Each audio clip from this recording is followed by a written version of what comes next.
Good evening. It's wonderful to be back with you once again, isn't it, Ronnie? Yes, indeed it is. And in a packed programme tonight, we shall be showing you an astonishingly frank interview with the Strathclyde mother-to-be, Flora McDingle, who claims she was put in the pudding club by artificial insemolina. And I'll be talking to a man who was late for his work this morning. He overslept because the football match he was dreaming about went into extra time. But first, the news. Britain's decathlon squad was told today that frequent sexual indulgence reduces their chances of success. Daley Thompson will henceforth be known as Twice Nightly Thompson. Norbert Tush was charged at Bridlington Town Hall today under the Leaseholders Act of willful misuse of home improvement grant. He used it to send his mother-in-law to Australia. And at Romford Magistrates Court today, a £50 fine was imposed on the driver of an ice cream van for failing to stop when the lights were on Strawberry.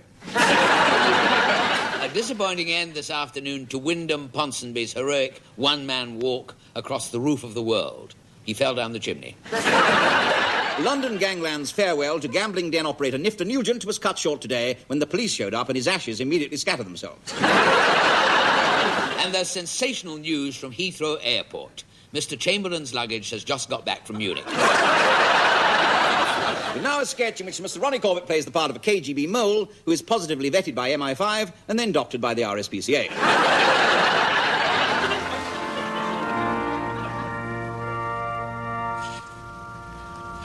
Dearly beloved, we are gathered here in the sight of God and in the face of this congregation to join together this man and this woman in Holy Gladys. What do you mean, Holy Gladys? What do you mean, Holy Gladys? I'm awfully sorry, but it is Gladys, isn't it? It's Gladys Brocklebank, isn't it? Hello, Henry. Hello, Henry. I didn't know you were going to do the service. Oh, yes, I'm just standing in, you see. Standing in what, may I ask? Arthur, don't make a fuss. As a matter of fact, Gladys and I used to walk out together. Oh, did you? Well, if you don't get on with the service, mate, you and I'll be walking out together. You shall get one right in the vestry. Now, carry on with it, please. If any of you know cause or just impediment why these two persons should not be joined together in holy matrimony, ye do now declare it, or else hereafter forever hold thy peace. Well, it's quiet, isn't it? Yes. Why don't you carry on, then, all right? I'm waiting. Someone in the congregation might have an impediment. Look, mate, my Uncle George is sitting back in the third row. He's got a terrible stutter. And a double hernia. But what difference does that make the price of tomatoes? They're ever so high at the moment. What? I'm just trying to make conversation. Look, Glad, will you please keep out of this? This is strictly between the Randy Rev and me. How dare you talk to her in that manner? You're not fit to kiss the hem of her bridal gown, or any other part of her. Her bridal gown, I mean. You never mind where I'm going to kiss her. It's your job to make it legal. Now, will you kindly get on with the verbals, Vicar, please? If you will bear with me for just a moment, there might be a slight delay. There is, in fact, an impediment. What are you talking about, mate? Someone disapproves of this union. I'm not even a member of the union, mate. This marriage. Who's that, then? Me. Mate, you're off your trolley, Vicar. 7 years ago, Gladys swore to be faithful to me eternally. Is this so, Gladys? No, of course not. There you are, Vicar, on your bike. What's this then? What's this? Look, there you are. What's that? Scotch mist? What does it say there? Henry and Gladys, and a little rat standing in a bowl of spaghetti. A rat standing in a bowl of spaghetti. Those are the twin serpents of true love, surmounted by the lion of virtue. Look, mate, I've got a tattoo round my belly button that says I love Burton best. What does that make me, Elizabeth Taylor? Have you forgotten, Gladys? Have you forgotten what we meant to each other? That wonderful golden fortnight in Lytham St. Anne's? Or the time when we stole away from the Ken Dodd concert at 1:20 past 1? And we went on that moonlight Pedalo trip on the ship canal? Henry, please, not the ship canal. Oh, it's like that, is it? Listen, Gladys, did you give yourself to him, then? No, I didn't. Well, did you lend yourself to him? Listen, Arthur Grimshaw, do you want to marry me or not? What do you think? Of course I do. I spent 75 quid in onces on this outfit. Of course I do. Gladys, marry me. I have a handsome stipend. I bet you have, all covered in tattoos and all. Forget the pedalos, dear. After this bum fight, we shall be off to Venice. We'll be being serenaded by Dagos in dongolas. Gladys, marry me, please. My flesh yearns for you. Well, so does mine, so does mine. I bet my flesh yearns twice as much as yours does. You've got twice as much flesh as me, haven't you? Gladys, we could build utopia together, you and I. Listen, we've already built a maisonette. We've got planning permission for the garage and everything. Take your filthy hands off her spotless white bridal gown. They're not ought to be white anyway, not after Lytham St. Anne's, ought they? He insulted me. Well, be fair. He does have a point, doesn't he, Gladys? What? I mean, Now, listen, well, the ship can... Careful, you'll get one on the cassock, you know that. Oh, I'm fed up with the pair of you. I'm going to marry Perce. Perce? The best man? Well, he's certainly better than you two. Come on, Perce. Well, that is nice, isn't it? Couple of nice tickets to Venice, right up the Swanee. You know, I've never been to Venice. No? There you are, Rev. Have 'em on me. Oh, I say, that's awfully sweet of you. No, I've been to Paris 3 times and Rome twice, and once to Vienna and to Nice. Oh, and a long weekend in Bogda. My goodness, it was long, too. But I always like the champagne on the wedding night, you see. What do you mean? Well, a lot of people part at the altar. They always give me the honeymoon tickets. Care to come with me? What, me come with you? Yes, why not? They say there's a wonderful little flea market on the Rialto. Well, why not? After all, I paid for them, didn't I? You're on, Vic, you're on. Certainly. Well, you want to go home and change? Oh, yes, I've got a lovely little going away outfit.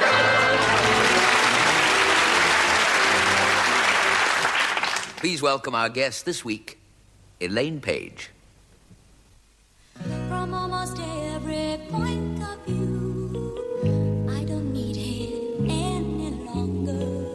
Once again, I'm going through all the moves I've made before, till it comes to leaving, till it comes to leaving. I hear a voice that sounds like mine. Who are you fooling? Where are you going? You and he were doing fine. Sure, you had your ups and downs. Everybody has them. Everybody has them. Running back for more. Running back for even more. Hoping things will change. Well, that's no crime. I want a second chance. Just one more time. Running back for more. Running back for more. Running back for something more. Any other road's a long, long climb. I want the love I know. And that's why I'm running back for more. Half the world says leave him be. Makes it sound so very easy. They don't know the half of me. How I've tried 1,000 times. How my love defeats me. How my love defeats me. Running back for more. Running back for even more. Hoping things will change. Well, that's no crime. I want a second chance. Just one more time. I'm running back for more. Running back for more. Running back for something more. Any other road's a long, long climb. I want the love I know. And that's why I'm running back for more. Running back for more. Running back for more. Running back for more.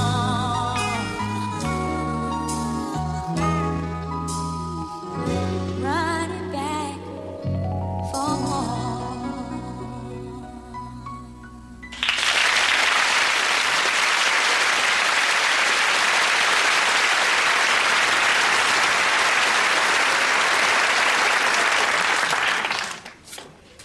There we are, George.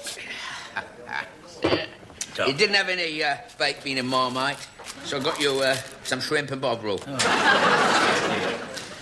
So, your Lil's having a night out tonight, is she? Yeah, she's gone to the dogs. Yeah, well, we know that, but she's having a night out. No, I mean, she's gone down a racetrack with you Reed, hasn't she? You know, they've gone dog racing for the night. Oh, that's right. They'll probably lose all their money gambling, finish up paralytic as pigs. They'll get picked up by a couple of drunks, probably finish up being ravished at some all-night orgy at Peckham. Still, it keeps them out of mischief, doesn't it? Talking of mischief, by the way, far be it from me, Sid, to pry into your sexual procavities. But I couldn't help noticing ever since you come in here, you've been wearing a frilly black garter around the sleeve of your donkey jacket. Which, if my memory serves me correct, is not your usual modus operandi, is it? Now, there is an explanation for that, George. I should jolly well hope so.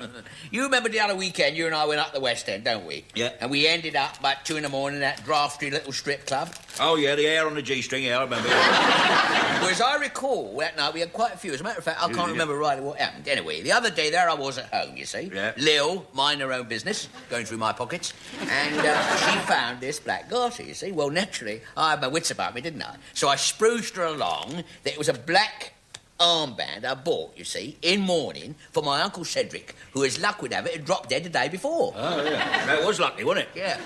Very fortuitous. Yeah, not, of course, quite so lucky for Uncle Cedric, now, was it? And Lil, of course, being very, what's the name, what's that word, means, they believe anything you say. Thick. Yeah, I suppose that's right, thick, yeah. Lil, she swallowed it all, you see, of course. Yeah. But, of course, I've still got to wear this for a few days, otherwise you get very suspicious. Oh, yeah. Good job she didn't find that bra in your other pocket, then, wasn't it? Otherwise you'd be walking around with red satin earmuffs, wouldn't you? Little holes to poke your earlobes through. Yeah. Here, listen, how old was Uncle Cedric when he kicked it, then? Well, the wrong side of 60. What's that? 94. Mind you, for the last 4 months, he'd been shacked up with a young bird of 25. Shacked up? Yeah. The other 20? I was thinking he was shacked out, wasn't he? You see, he never had kids of his own. He wanted to carry on the family strain. Well, it would have been a strain, yeah. What did he die of? Terminal ecstasy or what? It's funny talking about life and death. I often sit here and I wonder, why are we here? Well, the beer's cheaper for one. I don't mean here, sitting here in the Mary Thatcher having a pint. No, I'm talking about the answer to the external riddle. Why do any of us exist? Well, it's something to do, isn't it? And furthermore, what happens afterwards? Now, I was watching this programme the other night on ITV, and there was a geezer on there what reckoned that it is possible that there is intelligent life on the other side. What, you mean on Channel 4, you mean? Channel 4, no. Be realistic, Sid, for God's sake. No, he reckoned that snuffing it is not the be-all and end-all of everything, you see. Oh. Yeah, in fact, you and I could very well finish up in hell. No. Yeah. Oh, hell, what do you suppose hell's like, George? I mean, just suppose, not a very nice place, I suppose. Well, of course it ain't a very nice place, is it? Otherwise it wouldn't be hell, would it? No. That must be a terrible place. I always imagine it's some vast, bottomless, burning pit where everyone's all chained up, and forced to eat shrimp and Bovril crisps, right? A bit like East Croydon. Listen, you suppose my Uncle Cedric, then, has ended up in hell, would you think? No. It's my theory that even now he's being reincarnated. What do you mean that? Well, reincarnated, when you come back to something else. Oh, yeah. If I had to come back to something else, I was thinking, if I had to come back to something else, I would come back as an hyena. What'd you come back as a hyena for, then? Well, if you come back as a hyena, you're laughing, aren't you?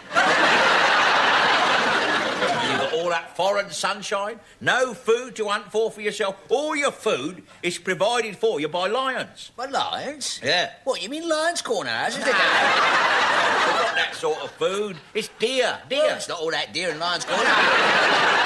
The big cats, you see, the big cats, they go out and hunt all the food that the hyenas scavenge off. Oh, it must be a great life. Oh, no, if I come back as anything, I think I'd come back as a giraffe. A giraffe? Why? Well, I wouldn't want to be a hyena, not with my feet for a start, would I? Well, you wouldn't have your feet, would you? You'd have the hyena's feet. You wouldn't be tramping about through the tropical undergrowth wearing 2 pairs of black blows and a set of odour eaters, would you? You'd have the hyena's feet, wouldn't you? Well, yeah, but I still think, really, basically, overall, taking an average, if I were to come back, I'd sooner be a giraffe. Well, what is this about a giraffe? Why a giraffe? Well, it'd stop you picking your nose so much, wouldn't it?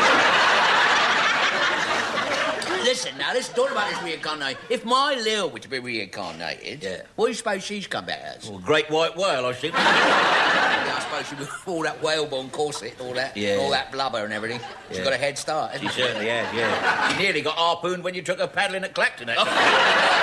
Here, it's at the time, it's 2 o'clock. I've got to be getting out of here. Here, I must put my armband on now. My black armband, here it is. What, you going to a funeral and all, then? No, I'm going to watch Chelsea play at home.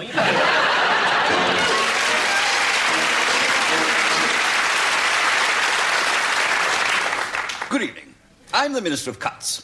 I represent the National Institute of Cutting Known Economic Resources, Double Urgent, or Knickers to you. Now, what does all this mean? Well, firstly, we've cut the armed services. And here's the new streamlined Army Brigade.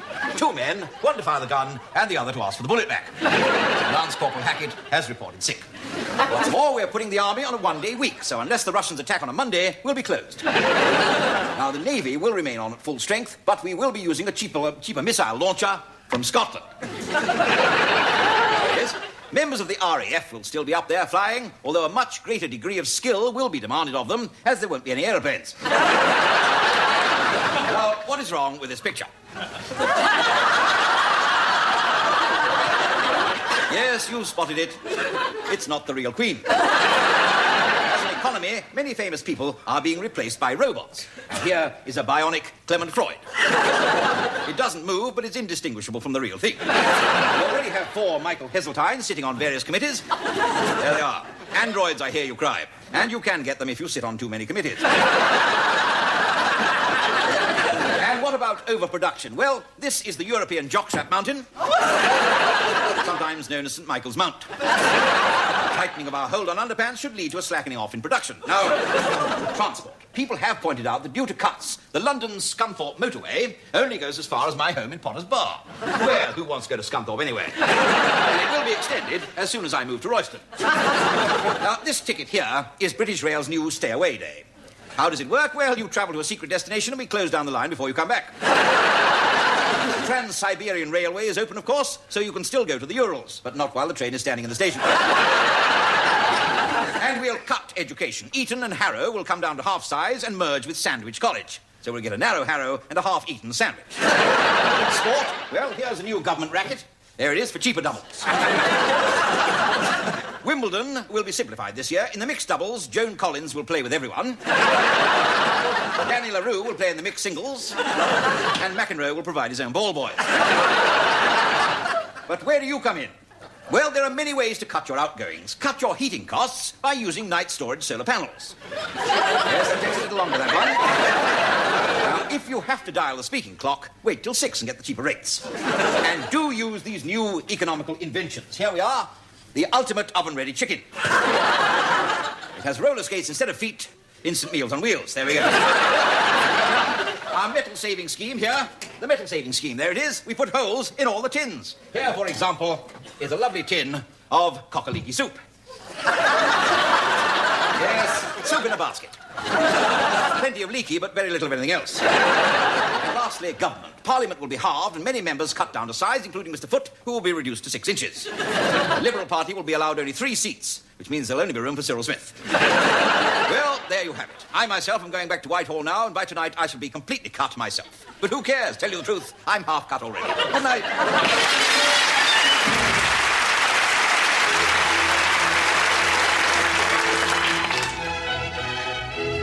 I say, Humphrey, What is it, Godfrey? you know, no matter how hot the day is, at night it gets dark. Yes, it's the same in America. Yeah. Just come back, have you? Did you go for pleasure, or did the wife go with you? I went alone, you know. Very, very grand hotel. Oh, really? Yes, so grand that even the guests have to use the service entrance. Yeah, that is grand. Funny people, the Americans, you know, very Yeah. funny. On the plane going over, a woman collapsed. Yeah. Doctor sitting one side of her refused to help. Said he was on holiday. Yeah, amazing. Chap sitting the other side of her said, "That's disgraceful." Doctor said, "Would you carry on your profession if you were on holiday?" "I certainly would," said the other chap. "All right, what is your profession?" he said. "I'm a fishmonger," said the other chap. And he picked the woman up, loosened her clothing, and sold her 2 pounds of haddock.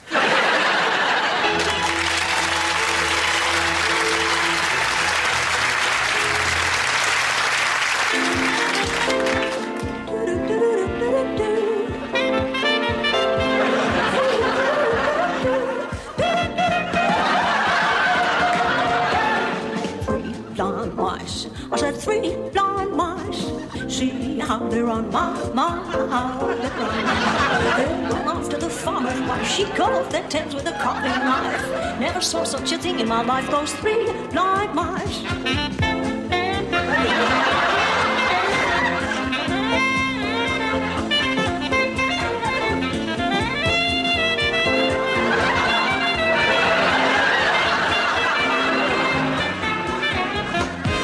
Listen, everybody, while I tell you all the story of the 3 blind mice. Living on a farm in Arizona where the owner was a real mean string bean, married to a farming man. Well, they were fighting, even they were leaving Harrisburg, and they were all blind drunk. Staggering and slipping over, tottering and tripping over each other's tails. Now the farmer's wife was waiting out on the veranda, cutting vegetables for dinner, and without no hesitating, with a speed that makes you shudder, she cut off his tiny rudder. Oh Lord, I should have heard their ways.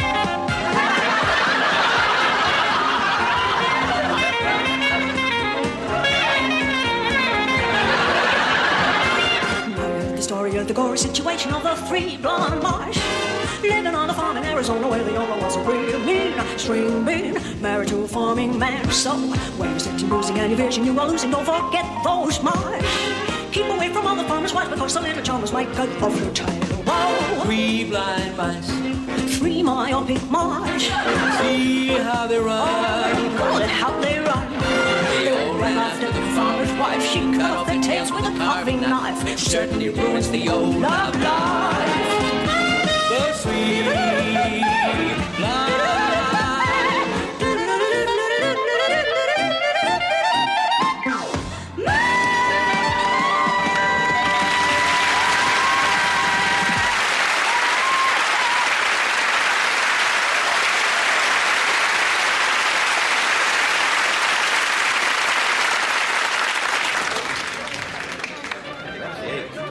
We do that. It's inexpensive, yeah. Oh, yes. Good evening, good evening. Hello. Nice party, isn't it? Yes. I'm a travel agent, actually. I don't know if you've fixed your holidays yet. No? Well, perhaps I can offer you 1 or 2 rather interesting ideas. No, no need, old boy. Too late. I'm a travel agent as well. I'm giving him ideas myself. You see, we rather specialise in unusual methods of travel. For example, go on stilts through Wilts or by Pogo to Togo. Well, that's nothing. With us, you could scoot into Beirut or you could balloon into Rangoon. Then at Syracuse, I hire a cruiser and it's hello sailor to Venezuela. Perhaps you prefer a sort of taxidermy holiday, you know, embalming things in Palm Springs, stuff a crow in Buffalo. You're not actually into taxidermy, no, I probably thought that. You're probably an ordinary bloke who likes to do simple things, like shopping. Well, indeed, go shopping with us. Go shopping in Wapping. Buy a welly in New Delhi or a hat in Eilat. A sandal gay in Mandalay. Or copper natty kettle and poppy catapettle. Play your bongo in the Congo or rattle your maracas in Caracas. Why not try our round-the-world sanitation cruise? If you want to spend a penny, try Abergavenny. Go to the loo in Peru, sample the ablutions in the Aleutians. There's a thunderbox in Thunder Rocks, there's a dodgy old Kazi to the east of Benghazi. But in Rockall, there's absolutely nothing. Perhaps he doesn't want a safari at all, a sanitation safari of that sort. I mean, who does? Perhaps you'd like one of our booze tours. Get Blotto in the Blue Grotto and Canned in the Strand. Or Little Tipsy in Poughkeepsie, or Plastered in Paris. You're giving me a headache. Oh, you want a medical holiday? Well, fair enough. Go to Tulsa for an ulcer, or Sin for the wind. Yes, if you're blushing, go to Flushing. If you're foaming, try Wyoming. For migraine, it's the Ukraine. For sores, the Azores. Ethiopia for myopia, and for the fear of lumbago, Tierra del Fuego. And it's off to the Bahamas if you suffer from the farmers. Yes, but for a nasty shock, Bangkok. I don't want any of your holidays. I'm a travel agent too. I'm Nobblers of Twickenham. Oh, Knickers the Twickers. And as for Nobblers, oh.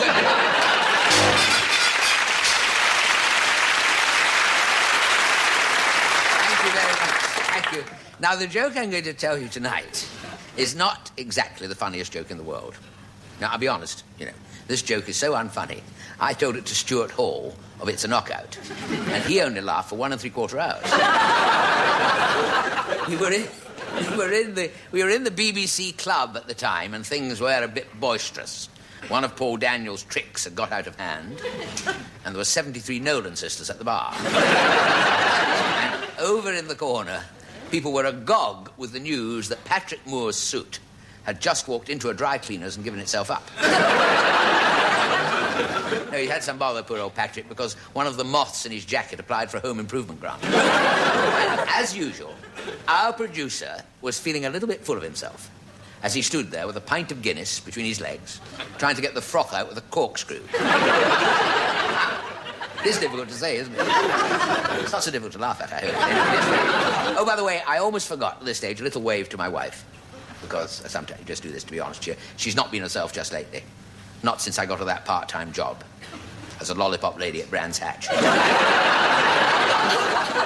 No, let's face it, there have been a few problems at home recently. There was that episode with the settee in the front room.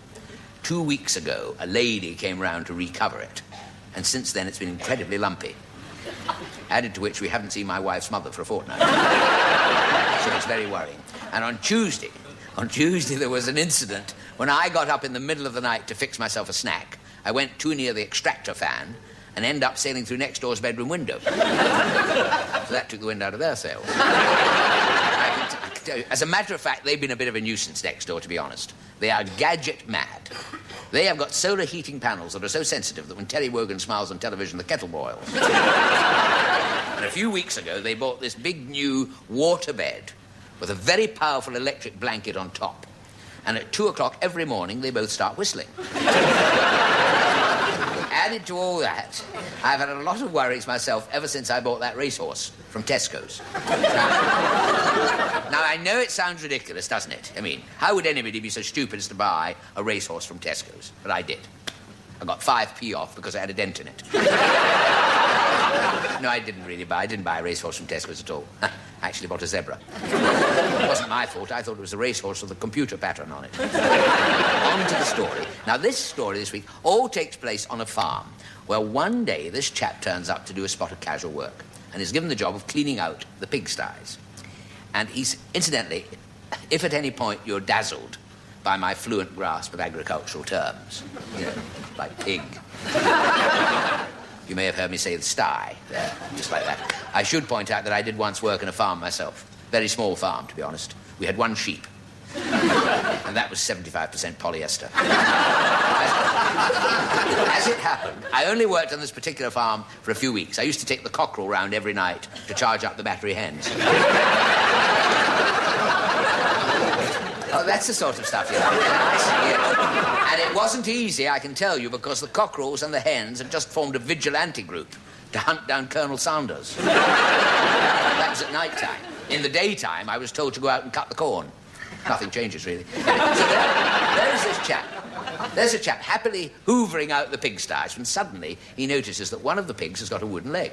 Now, don't ask me which one it was, I can't remember. So full of curiosity, it doesn't really matter which one it was, one of them had a wooden leg.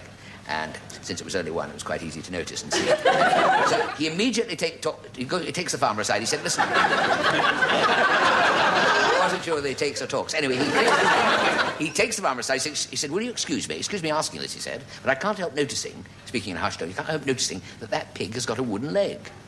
Well, you know, why would this be, pray? And the farmer says, well, if it wasn't for that pig, he says, this farm wouldn't be here, he said. A few weeks ago, when I was on my holiday, a fire broke out in that hayloft there. Straight away, the pig smelt the smoke, jumped out of the sty, raced over to the shed, got the house pipe out, connected up to the tap there, and then turned all the water on and put out all the flames. Then he rang the local fire brigade and came over and cleaned up the mess. And if it hadn't been for that pig, he said the whole place would have gone up in smoke. Chap said, that's absolutely incredible, he said, for a pig to do a thing like that. But why has it got the wooden leg? The farmer says, listen, I'll tell you something else, another thing. That pig saved my life, he said. 2 weeks ago, I was in town on business. 2 muggers cornered me in an alleyway, and they pulled a gun at me. I shouts for help, and from 5 miles away, that pig hears. He jumps out of the sty, he leaps on his bicycle, he cycles all the way into town, then with 2 swift karate chops from its trotter, he said he fells both the muggers and immediately disarms them. Then, seeing me fainted, he gives me the kiss of life, and he carries me on his back to the nearest doctor for assistance. And if it wasn't for that pig, he said, I wouldn't be alive today. So the chap said, well, he said, that's the most amazing story he's ever heard. He said, but why? Why has it got a wooden leg? Oh, the farmer says, listen, he said, when you've got a pig of that quality, you don't eat it all at once.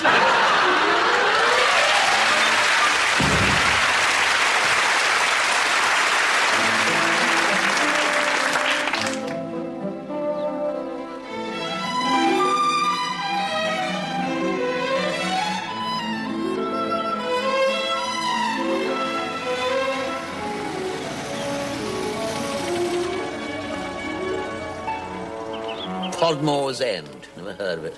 You familiar with Podmore's End? Not at all. Lucky Podmore.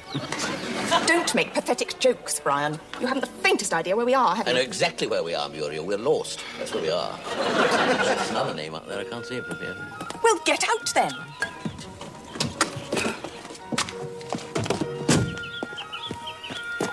Place called Mile Away. Half a mile away. Under a footpath. Well, at least there may be someone who can tell us where we are. Righto. You staying? No, I'm not. It's far too hot and I'm getting bitten all over with gnats as it is. Probably attracted by your aftershave. Brian. Freudian slip. Talking of Freudian slips, mind where you put your feet round about here. Do you think there'll be anywhere where we can spend the night? Well, there's bound to be a pub or an inn or something, you know. Might be quite nice, actually. Single bed, mind. What, for the two of us? Don't be facetious, Brian. You know how set I am on a single bed. I won't be moved on that. I wouldn't dream of trying to move you on any kind of bed, dear.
Good day, master, mistress.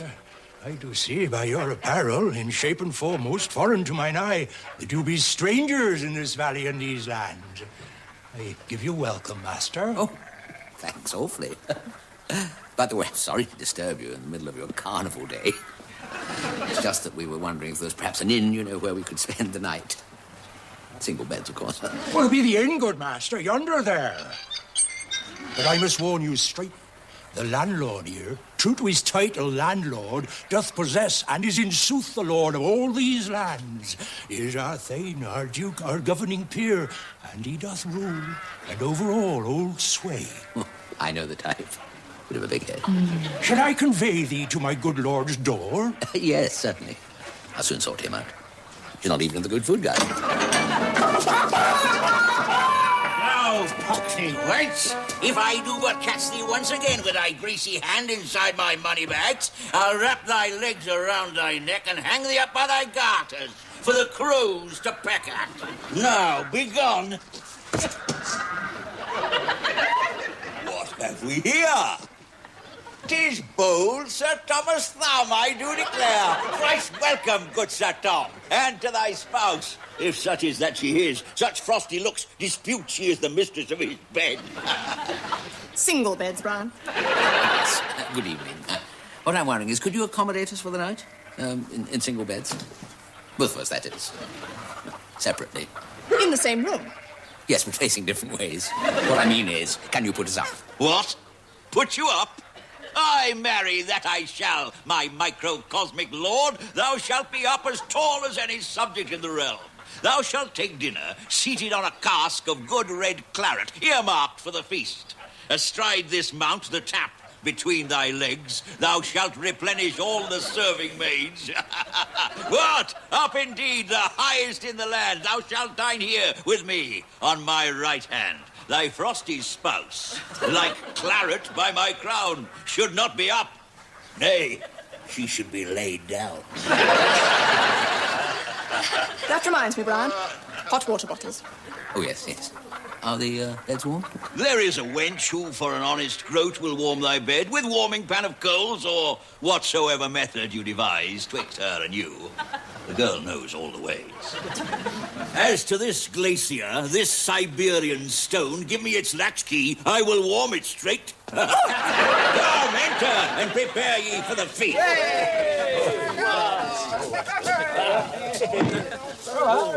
Come on, dear. I hope he takes Barclaycard.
Don't worry, dear.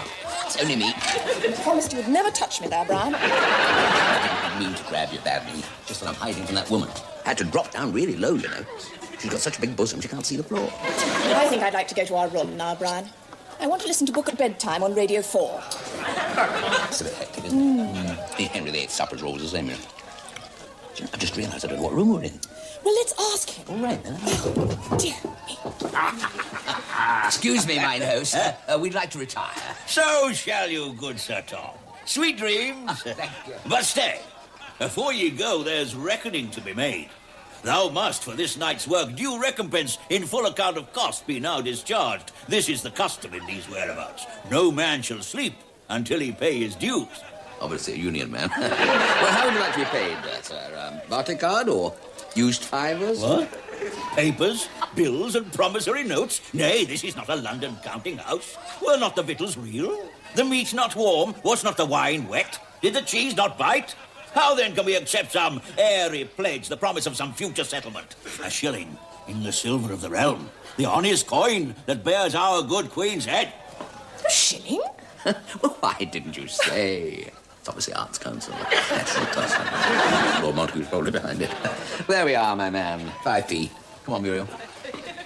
This coin is counterfeit. Restrain them. Bear witness all that some strange alien face doth masquerade hereon for good Queen Bess. Elizabeth II, the legend bears. We know, God knows, that there be only one. But look, but me no buts, thou scurvy knave. This counterfeiting is a heinous crime. The punishment is clear and widely known. The forfeiture of all thy goods and wealth. And for thy further humblement and shame, to spend the night imprisoned in the stocks. Take him away. Yet hold his wife close by. She, being but a chattel of his house, is likewise forfeit to our royal claim. Go, women, and prepare her for the night with perfumes, unctions. Dress her all in white. White is the ice that floats on Arctic sea. But ice must melt. And melt then, so shall she.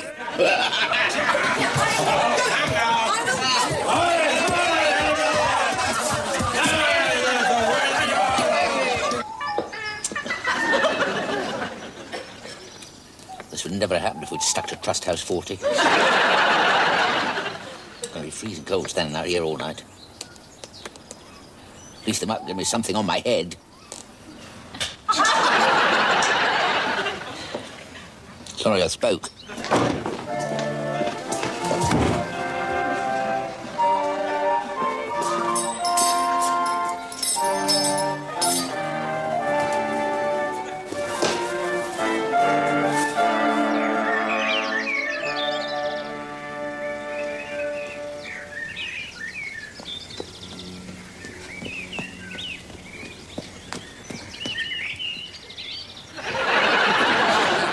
There you are, dear. You all right? I'm not sure. I think I'm possibly quite well. Why are you doing that, Brian? You look silly. Well, it's the stocks, dear, and I just set like it. You'll have to drive. Did you get much sleep? Not a lot. You know, I just realised that sign isn't there. You know, the one that said mile away. I don't suppose we dreamt it all, do you? My God, what a nightmare. Oh, I don't know.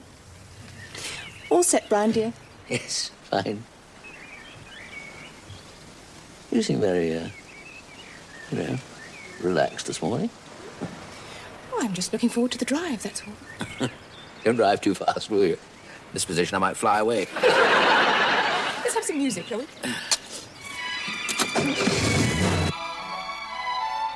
Now listen, me little chickabiddies. With such beautiful weather, we should be out there in the country, not sitting indoors, listening to this kind of rubbish.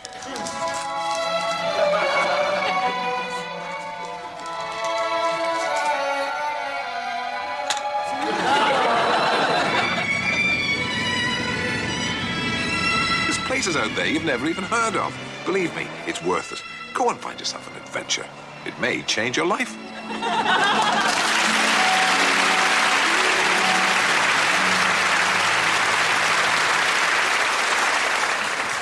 Well, that seems to be all we have time for tonight.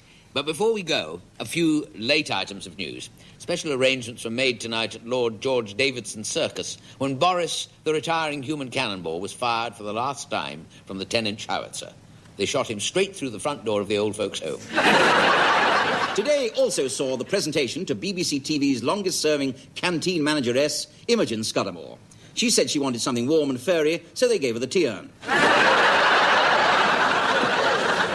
The annual Secret Service luncheon at the Guildhall took place today. They all toasted themselves in invisible ink, memorised the menu, and ate it. But finally, some good news tonight. There's been a marked improvement in the condition of TV star Terry Wogan. He's lost his voice. In next week's programme, we'll be demonstrating the new indecent breakfast cereal from Denmark. It's called Porn Flakes. When you put the milk on, they go slap, tickle, and grope. Until then, it's good night from me. And it's good night from him. Good night. Good night. Good night. Good night.